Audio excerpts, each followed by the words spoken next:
Karine, can you hear me? Yes, I can hear you. All right. I think you did it. I was going to say to mute the YouTube. Now I can't see you. Can you turn on your camera? Okay, sure. I had a Oh, little there hard she time to is. All right. made it. All right, everybody. This is Garine. Now, she is Tatev's beautiful mother. And if you remember Tatev, I think it was a week ago. I think last week I posted. It was either a week or 2 weeks ago. She was the one that was electrocuted by grabbing a live wire. And we talked about her NDE. And today we have her mother, Karine, here. Hello, Karine. Nice to meet Hi you in, everyone. in, in live. How are you? Very good. Thank you for having me here. I'm I'm good. very interested to hear everyone else. Good. Are you also based out of New York? Because I wasn't really sure. I'm in Jersey. I live in Jersey. Oh, in Jersey. Okay. Kind of the same thing for me. It's well, yes. When you're After from, 30 minutes, I'm in New York. yeah, I guess when you're from Texas, New York, New Jersey, it's all the same, Right, right. right? Same time zone anyway. Yes. So, if you like, tell us what happened. Tell us about your experience. Well, that was the. I mean, I have a lot of friends with a lot of paranormal experiences, but Mm-hmm. for me in particular, whatever I will tell you now, that's the most paranormal thing that happened to me, Mm-hmm. besides what happened to my daughter. I had really severe case of COVID. Oh, wow. It was last May, Mm. and about 80% of my lungs were damaged. So from what I understood, doctors, of course, but they were not telling me, but I could tell that they weren't sure that I'm gonna leave. Wow. So somehow I got over it. It's a long story.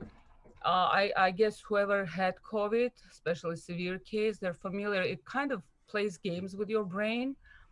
I was in different dimensions. I had very interesting experiences while I was in hospital, having oxygen and stuff. And at one point, a very like paranormal way, I realized that at night, well, I wasn't sleeping at all. I couldn't sleep, but at one night I had this strange feeling. I can't even understand. It was totally not logical, but I knew I'm going to survive. I knew I'm not going to die. So next day I started to feel better. So I ended up then I used a lot of like yoga techniques, breathing techniques, and I could tell that my body is getting stronger and stronger.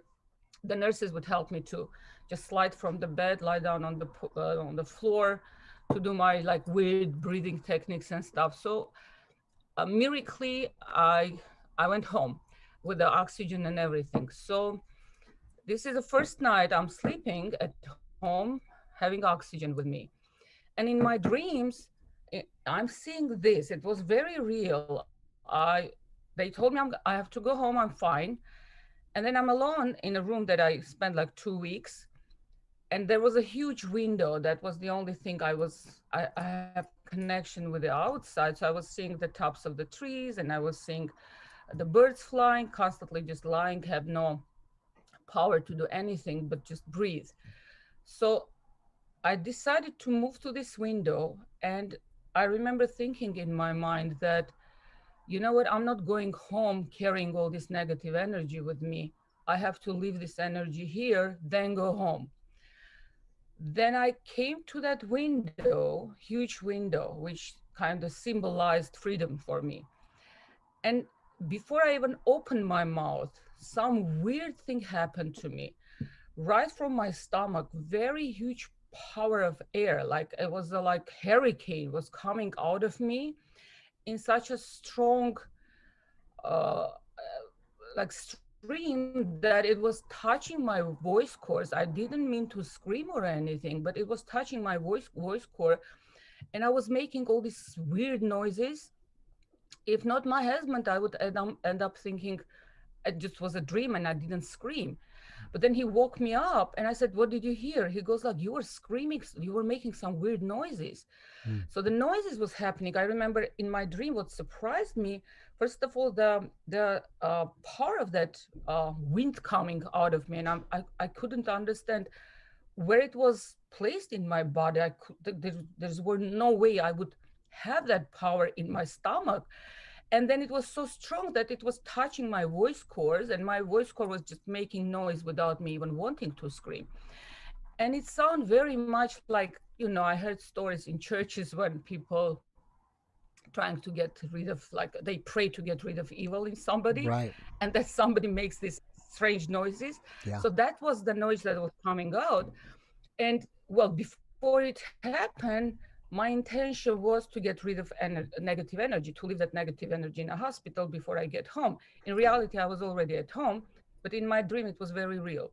So I can't really explain what was it, how was it, but the truth is, usually people, whoever experienced my condition of COVID, it takes them 6, 7 months to get back to normal, even if they're home, because your body totally weak, destroyed. It took me only 10 days to get back to normal, and I was able to fly to Russia, to Armenia. So after 10 days, I was totally normal. I was back to Mm. normal. So I really got rid of everything negative in my body Wow, with that experience. it's almost like you had a mini exorcism. Do you feel like it's possible you had a negative entity attached to you or some kind of negative being? Well, most likely it was something. It's hard to say what was it, especially having experiences that I had while I was sick. I was definitely in different dimensions because I wasn't sleeping. I was not capable to sleep. Mm. But I was alive. I mean, I was awake. I totally understood where I am. I'm in hospital, but at the same time, I was in different dimensions, feeling how I'm just. There was a spiral that was taking me down in the dark places, and then at one point, I remember when thinking like, okay, I understand I'm dying, Mm. but and I was fine with that. I was in peace with that. I wasn't mad. I wasn't angry. I wasn't kind of offended. But I was thinking, okay, but I still didn't understand why I came here. Like, what was the purpose of me being here? And it was the only question that was kind of torturing me. And that at the point when I was asking this question over and over, like, help me to understand what was the reason of me being here. I started to feel how that spiral started to turn around, and slowly I started to see like small pieces of light slowly turning into the light at the end of this spiral that I was going down. I started to go backwards up to the light. That's when I knew that I'm not gonna die. So what was it? I can't even explain, but most likely my unconscious had something within my cells that probably that moment was the moment of getting rid of that unconscious, Well, whatever was in my body. what also makes it interesting is your husband was there to verify it and witnessed it, Oh, right? absolutely. Otherwise, I would think it was just a dream and it never happened and I didn't make a noise. I was just saw the dream and that was it. That's what I would end up thinking. But he Yeah. woke me up because that my screaming woke him up and he said that was weird noises you were making. So whatever I was seeing, it was happening in reality. Wow, interesting. Well, I got a little extra time. Do you have any other paranormal stories that you can share with us? The was something I forgot. Oh yeah, I was the very little one, but that was the first paranormal thing that I experienced. Mm.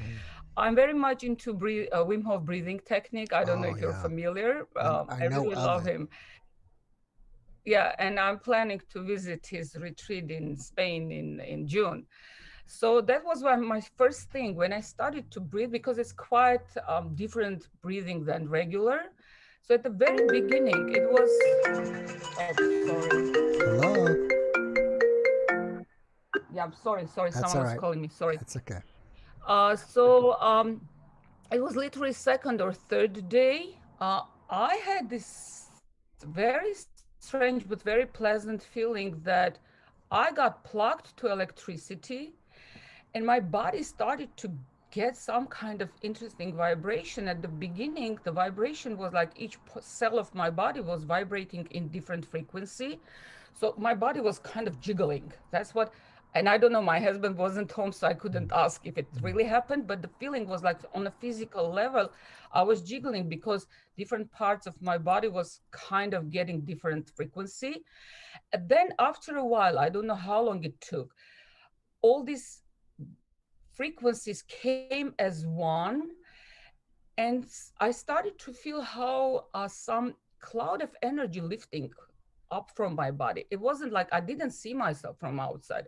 I was still in my body, but I could feel how some energy just lifting up, and it scared me. When Yeah. my brain started to work, boom, that was it. It was gone. Mm. So there was, and but that was a very like pure signal for me that this is something that I was looking for, so I have to keep doing it, and I'm doing this for the last 6 7 years. Hmm.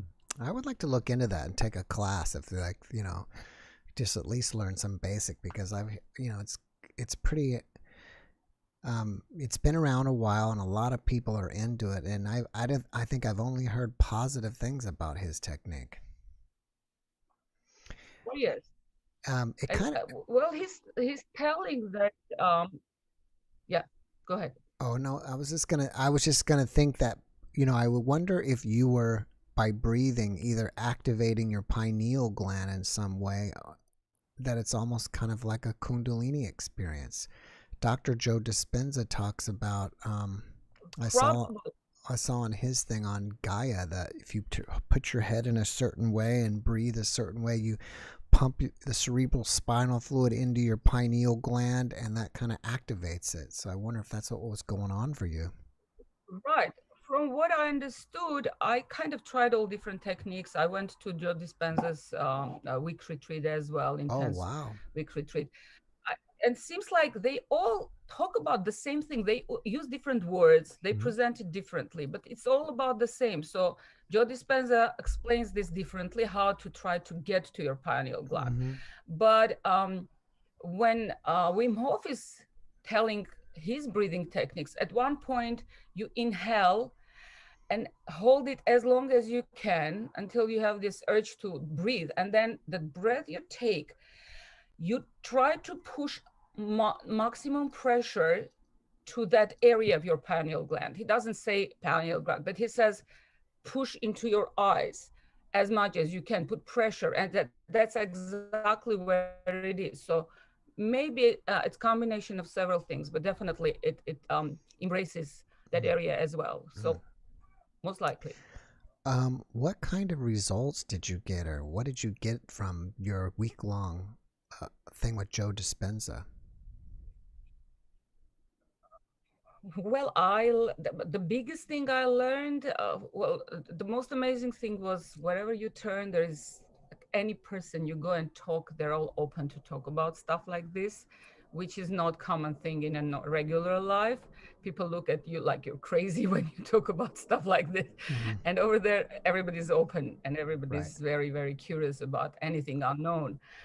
And second thing for me was very, very hard to kind of manage my thoughts.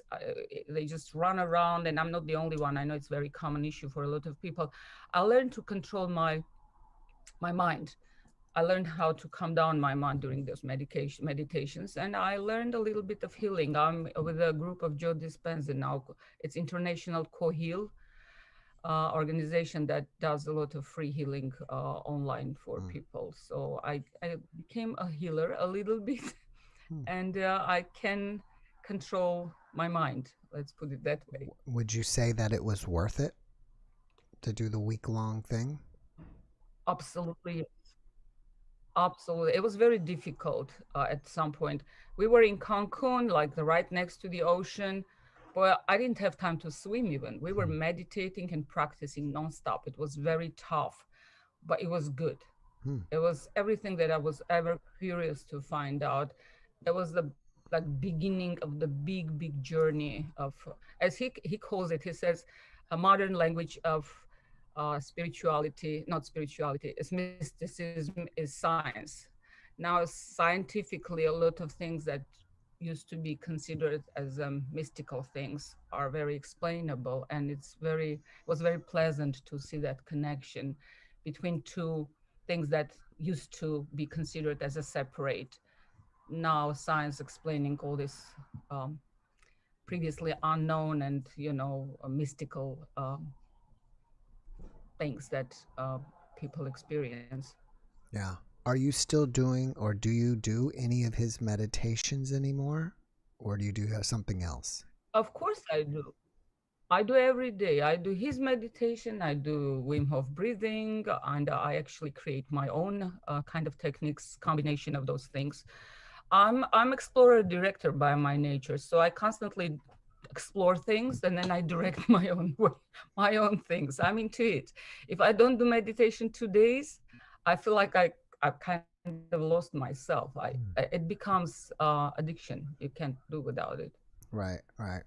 Well, cool. I mean, well, one last thing. Are you using his guided meditations, or do you just use his music, or you just do your own kind of deal? Not as much. Sometimes I do his guided, but I don't, it's not necessary for me to have his guided meditation. I have my own ways of doing stuff now. Hmm. That's great. Well, Garine, thank But you I so. developed meditation skills with Joe Dispenza. I developed my skills with him. Breathing is kind of a little different. Right. So breathing is Wim Hof, but then mixing breathing with meditation, Joe Dispenza was the one who kind of helped me to develop those skills Hmm. of meditation. Well, that makes sense. You eventually learn whatever he can teach you, and then you just kind of make up your own. Yes, you make up your own combination. And people were very helpful over there when I was saying that when I only meditate, it's kind of more advanced way of uh, getting in touch with a spirit, Mm-hmm. whoever wants to call whatever, more advanced way. If you're not if you're new in it, it's very hard. And when I was telling, usually we were like sitting around tables, and today it was one table, the next day it was different groups. It was another way of making people communicate more. So when I said the breathing is something that helps me to get to that vibration condition that I'm looking for, someone suggested me to do breath work.